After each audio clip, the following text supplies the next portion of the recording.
Hey everyone, and welcome to Boston Autoblog. If you're a millennial like myself, you've witnessed quite a lot of technological achievements over the last 30 years, whether it's the internet, social media, Netflix, YouTube, Amazon, the list just goes on. And these are things that we take for granted every single day that our parents and grandparents didn't get to experience when they were younger. But there's one technological achievement in 2021 that isn't so new. In fact, electric vehicles is really a concept that happened way back in the early 20th century when vehicles were just starting to become popular. Now, what really set them back was the fact that technology wasn't there, neither was the infrastructure. But in the 21st century, it most certainly is. And in fact, there's most certainly a lot of appeal and excitement behind electric vehicles. And today, we're going to find out why. So as you guys know, I am a car enthusiast through and through. I love the sound of V8s, V10s, and V12s, and anything with a beautiful sound, I love it. However, electric cars are the way of the future, and it's really because they're more eco-friendly, but also they're very efficient. But more importantly, the technology is there to support these vehicles, such as the infrastructure, but also the battery life, where you now have vehicles like the Model Y, where they can get up to 326 miles of range. So theoretically, you could own a Tesla Model Y and not have a gas-powered vehicle in the garage. This can be your daily driver. And with Tesla now focusing on vehicles that are more affordable, the Model Y is most certainly a viable option if you're looking for a vehicle around $50,000. So in this video, we're going to take a good long look at the Tesla Model Y, take it out for a test drive, and see why. If you're in the market for an electric vehicle and you're on the fence about whether to go with a Model 3 or a Model Y, maybe going with a Model Y might be a great decision. Now, before I get in this video, I want to give a huge shout out and thank you to the Tesla store in Peabody, Massachusetts for giving me this amazing opportunity to fully experience the Tesla Model Y and take it out for a test drive. So if you are local to the Boston area, make sure that this is the dealership you go to purchase your new Tesla. And so, without wasting any further time, let's get right in this review. With brands now fully committing themselves to electric technology in one way or another by 2035, the barriers and hurdles that kept designers and engineers from achieving technological achievements in the automotive industry were minimalized thanks to Tesla. What seemed like an impossible task to make electric cars a viable alternative to gas-powered vehicles was simply due to a lack of infrastructure and range. But over the last 10 years, Elon Musk has created a brand that not only has revolutionized this industry, but now has an extensive lineup of vehicles that fit the lifestyles of a wide range of consumers. The Tesla Model Y is the latest crossover for this young company, giving buyers an affordable yet practical EV that at the moment is unrivaled. Starting off with pricing, the Model Y long range comes in at $44,690. with the model for this review having the optional $10,000 full self-driving capability package. What should be noted is that Tesla no longer qualifies for the $7,500 tax incentives, while some of the competitors arriving at dealers this year will, making them more affordable options on the market. From far away, it's very easy to confuse the Model Y and Model 3 when staring at this vehicle head-on. And it's mostly due in part to the fact that the Model Y has a lower center of gravity and only has a ground clearance of 6.6 inches, making it look like a car. However, dimensions differ greatly from the Model 3, and when looking at the side profile, the crossover-like body style immediately becomes apparent. But it's when we take a look inside where we see just how much more practical this crossover really is from its compact sedan sibling. When it comes to the design of the exterior, Tesla sticks to simplicity and minimalism, almost paralleling our perceptions of what the cars of the future would look like. Specifically for the Model Y and 3, there's not as much outward character as we see with the S and X, which isn't too surprising. The point of these vehicles are to be affordable and efficient, rather than drawing your attention like a mainstream luxury car would. Unlike most crossovers, the Y has a car-like road presence, as it lacks the rugged cosmetic features we see on most gas-powered vehicles. But also without a front grille, there's no real aggressive styling. For the long range, you will have the option to go with 19 or 20-inch wheels. And if you're looking for the most comfort and ride quality, going with the 19s might be a better decision. Then as we take a glance at the rear fascia, the Model Y Sportback-like roofline gives this vehicle a more performance-oriented appeal, but also would be comparable to a BMW X4 and GLC Coupe when it comes to styling. Letting you know this is a crossover, there is the addition of plastic cladding, but our guess is that you'll likely never take the Model Y off-road, and this is more for decoration rather than functionality. Since there's no gas-powered motor under the hood, you will have a frunk for additional storage, where you could likely fit a couple of bags of groceries.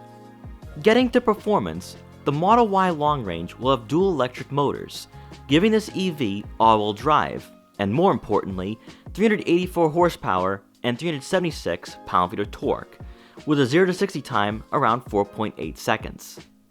Tesla claims you'll have a range of right around 325 miles, which is more than adequate for most consumers, and is actually capable of being a road trip vehicle as well, which is something we could never say about EVs in the past.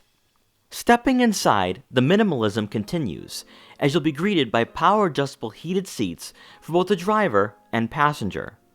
But drawing your attention immediately is that unlike every car you've ever owned, there's no gauge cluster, and that's because all the information you want to see can be found on the 15-inch touchscreen. So your speedometer, navigation system, front release latch, power liftgate, headlights, side mirror adjustments, and telescopic steering column can all be accessed from this screen. Of course, to adjust the positions of the side mirrors and steering wheel, you can use the buttons mounted on the steering wheel, and this helps eliminate button clutter, as the only other physical buttons you'll find in the interior are on the door rests. The real question is, what can't you do with this infotainment system? And unfortunately, we didn't have enough time to go over everything. But this is, without question, the most in-depth user interface you'll ever find in a vehicle today. However, there is no Apple CarPlay or Android Auto compatibility, so definitely keep that in mind. What will take some time to get used to though is the fact that the Model Y feels very computerized in this regard, and is why for many first-time buyers, there is a bit of a learning curve, especially for those who aren't technologically inclined. Providing additional safety, you will have a variety of camera angles to make parking the Model Y very easy. Below, you'll have a wireless phone charging pad, but as you work your way down towards the center console, other than a few storage compartments and 2 cup holders, the design is pretty simplistic. And rounding out the front seating area, above will be a massive panoramic sunroof, making the interior appear to be much bigger than in reality. Now for passengers in the back, we're going to start off on the passenger side, and this seat is adjusted further back. It's also somewhat on a recline, and I have plenty of legroom to work with here.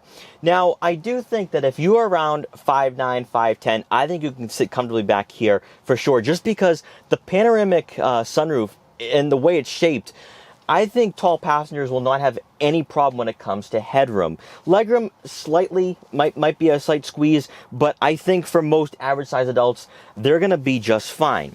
Now, one thing we're going to see a lot more of with electric cars is the fact that when they say it's a 5-seater vehicle or a 5-passenger vehicle, it most certainly is.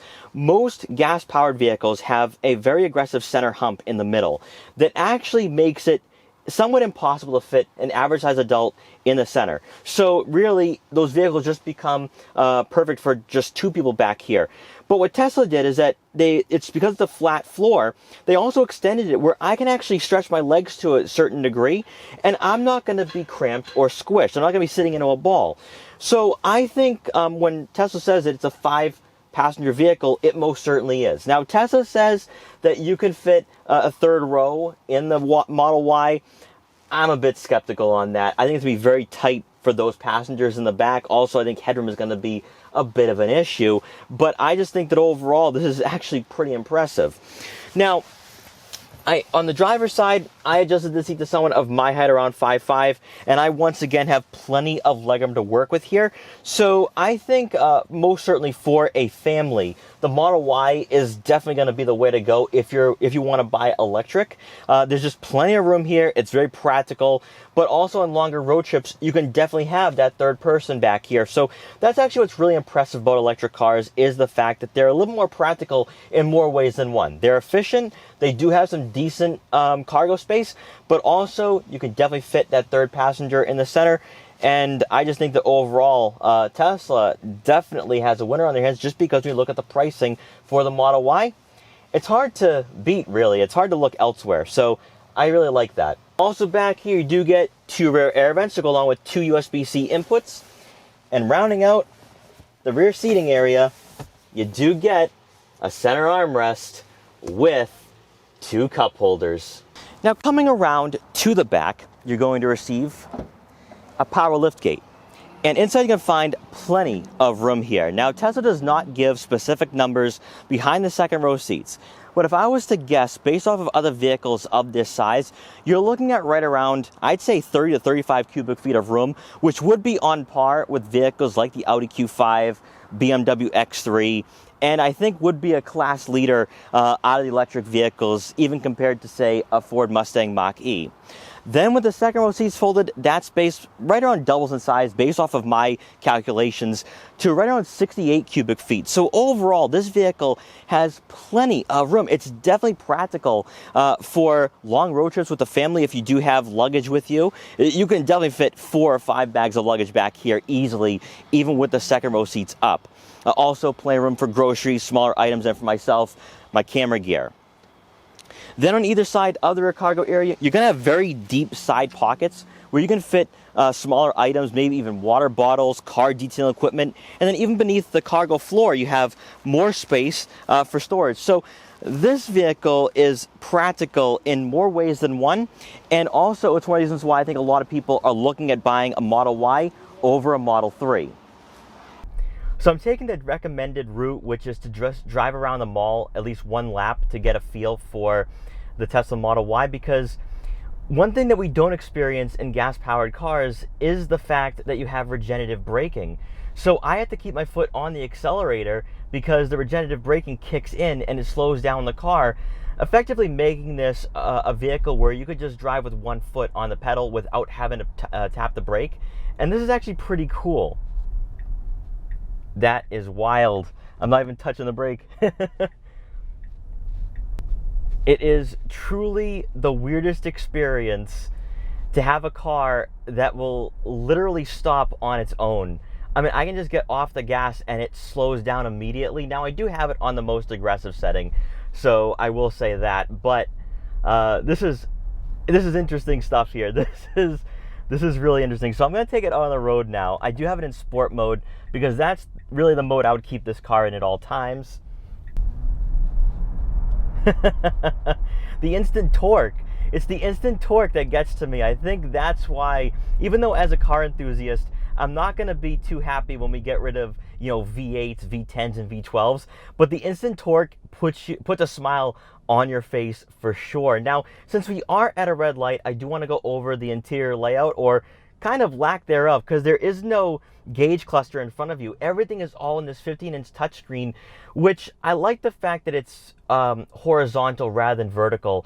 This actually seems a little bit more natural to me rather than it being vertical. I know the Ford Mustang Mach-E has a vertical touchscreen, which might force you to take some time to get used to. But another thing too that's really cool is that if you're not paying attention to the traffic lights, it tells you when those traffic lights turn green. That's actually pretty cool.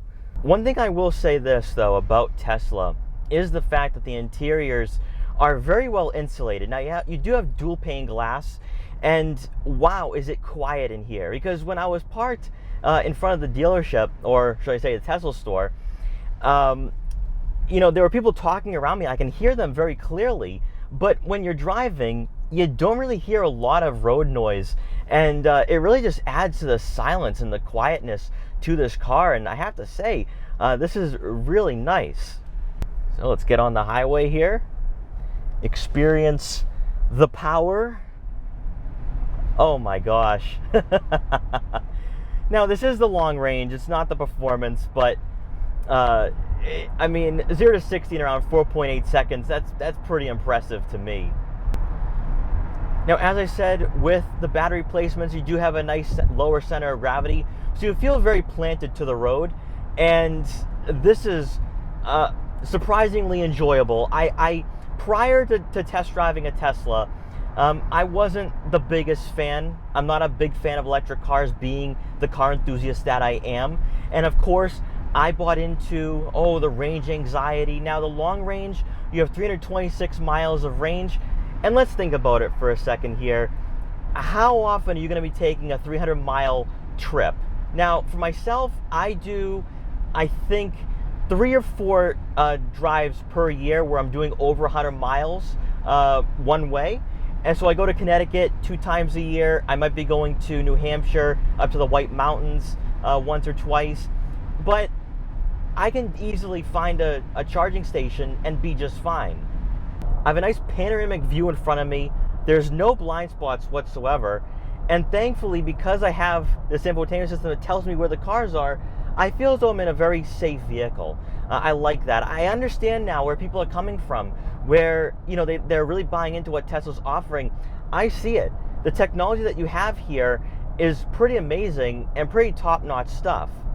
Now, one thing that's actually really amazing here with the Model Y is that it looks like the same size as a Model 3, but in actuality, it has similar dimensions to a BMW X3, and you really couldn't tell. I think it really is because ground clearance-wise, you have right around 6.5 inches, where most vehicles in this segment that would be considered a crossover or a compact crossover have ground clearances around 8 inches. So it definitely has that car feel to it, especially when driving. You do sit a little higher up off the ground. Tesla did an amazing job of making you sit a little higher up. You're sitting on a little bit of a platform in these seats, but it definitely gives you that crossover feel. But what I like, though, is that I don't have that body roll that comes with the crossover. So I really enjoy that. Gonna be able to get on the highway here with no one in front of us, so let's see.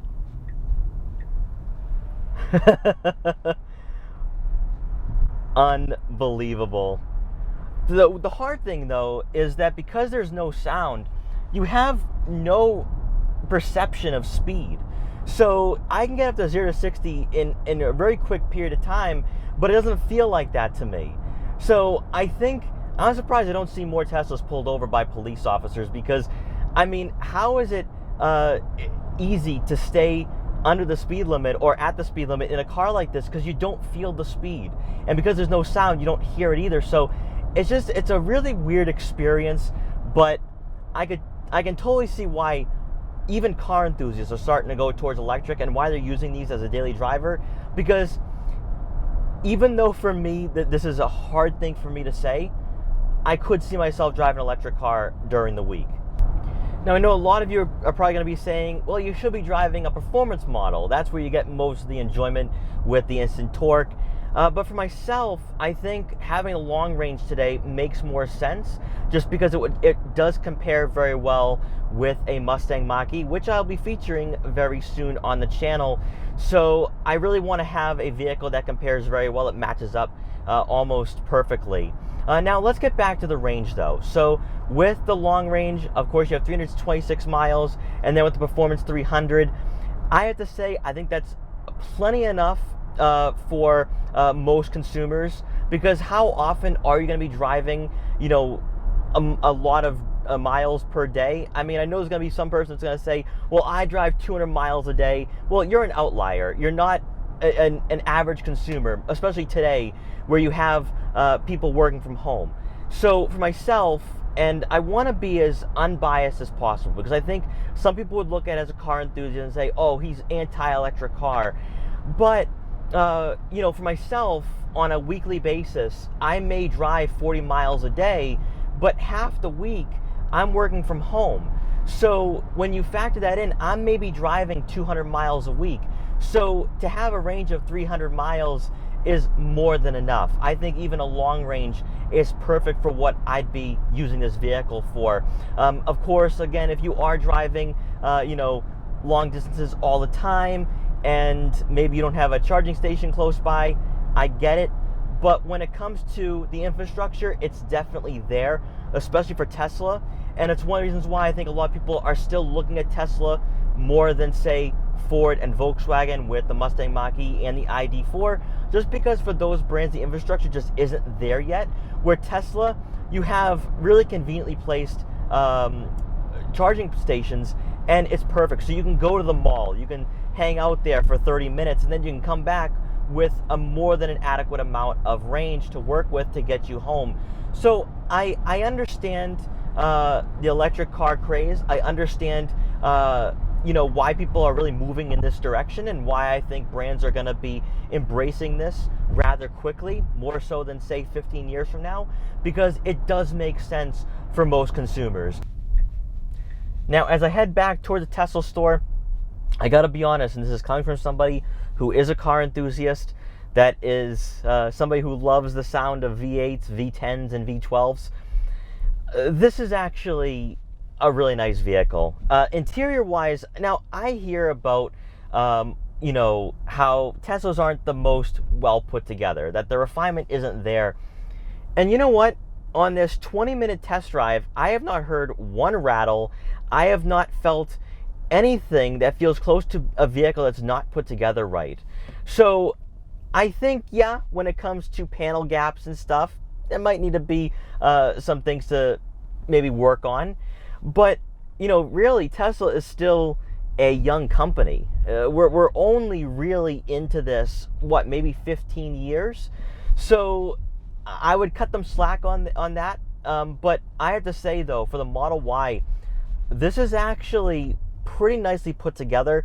And I think a lot of the criticisms are coming from people who are afraid of electric technology. They're afraid of EVs. They're afraid of losing, their nicely sounding cars. And as an enthusiast, yeah, I feel that pain. I feel that concern. But I can no longer deny the necessity. I can no longer deny why these cars are so popular, why someone would actually want them. And even when it comes to the range, I can't, there's no leg for me to stand on that says that, yeah, you know what, this car isn't good for me because, it only has 326 miles of range. That's a flawed statement. That's a flawed argument. And that's why I think that at the end of the day, that this will be a vehicle that is more accepted and widely accepted in the long term, maybe even within 5 years. But I definitely see where Tesla is onto something here. I think they really have, a winning formula. And now I know why they're selling so many of these vehicles worldwide. So at the end of the day, as a car enthusiast, I am no longer concerned about the future, nor am I afraid of what's to come. And I'm pretty sure you guys are laughing who love electric vehicles that have purchased Teslas in the past, thinking, can you believe this guy? He's afraid of the future. But I think I speak for a lot of car enthusiasts that we're a little bit concerned that our way of life is no longer going to be the thing anymore, especially where the V8s, V10s, and V12s are really going away. And after test driving this vehicle, I think that there is a way for us to really enjoy these cars, but enjoy the electric car side of things as well. The Tesla Model Y, despite the fact that it is a crossover, is very enjoyable to drive. It's fun. You have that instant torque, which is something we don't get in gas-powered vehicles, especially if you own a turbo. You get that turbo lag where you're just waiting for the car to go, where this is instant, even though this is not a performance model. And I think the long range is plenty enough. At 4.8 seconds to 0 to 60, that's pretty amazing. But also I see the possibility of crossovers becoming a very enjoyable vehicle to own. Whether it is the Tesla Model Y, Mustang Mach-E, or the Volkswagen ID4, I think there's a lot of potential here. And I think that if you are on the fence about whether to go electric or not, I think Tesla has got you covered there. I think they're very fun to drive around, which is something that I wasn't expecting. As somebody who has been not the most friendly towards Teslas in the past, after experiencing it, I totally see where enthusiasts are coming from, why they love this vehicle so much, and why there's this new culture around Teslas, why people are looking at these as cars that you want to own, they're status symbols. And I see why YouTubers in general also love these cars as well. So after taking this car for a test drive, I'm kind of enjoying what Tesla's done here, and I would not be afraid to say that within the near to not so distant future, I could totally see myself owning an electric car, at least for a daily driver, and having a fun car that is gas powered for the weekends within about the next 5 to 10 years. So I think that if you are like me and you're on the fence, go to your nearest Tesla store, take it out for a test drive, experience it. It's not, it's not something to be afraid about. It's not something to walk in with a closed mind. I think Tesla is definitely easing you into this technology, and after the 20 to 30 minute test drive, I'm a little more open to this technology as an enthusiast, and I'm looking forward to this year as I'm going to be featuring more electric cars throughout 2021. So guys, thank you so much for watching this video. Please like, comment, share, and subscribe for more. Also make sure to follow me on Instagram at Boston Autoblog so you can see what I'm up to and also see what other vehicles I'll be featuring in the future. And I will see you guys next time.